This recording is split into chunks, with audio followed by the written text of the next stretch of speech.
Good evening, beloved. The time has come. And what time is that, Sharon? Bedtime ministry, of course. What's going on? I'm like, oh, I don't have my glasses on.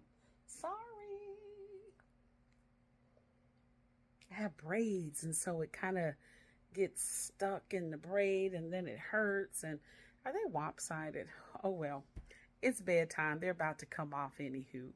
Beloved, my hope and prayer as you rest on tonight and as I rest on tonight, excuse me, my hope and prayer is as the ministering spirits minister to us, that we would awaken in the morning refreshed. We would awaken in the morning renewed. We would awaken in the morning counting our blessings, thanking God for the provision of a brand new day, and awaken with the realization that even in the midst of a perfect storm,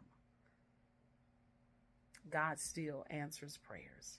In the midst of a perfect storm, God still keeps his word.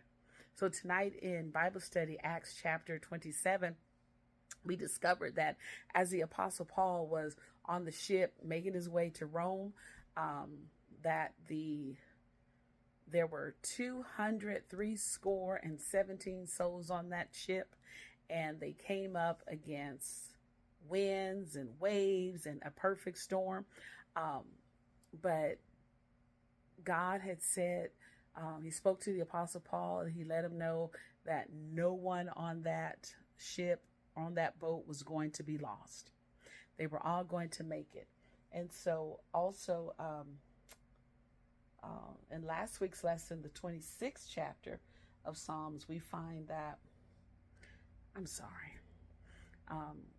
King Agrippa, he's like, you know what?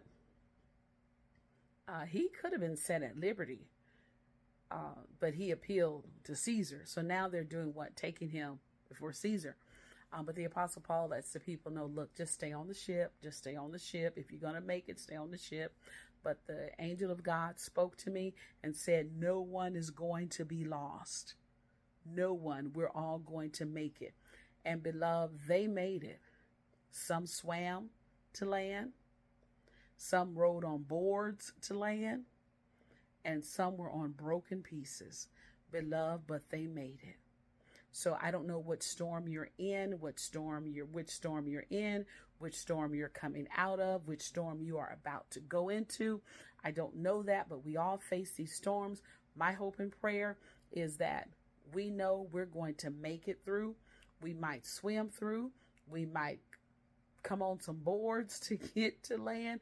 We might be on broken pieces, but by the grace of God, I submit to you, beloved, you will make it. I will make it. Don't know what the storm is, but in life, there are storms.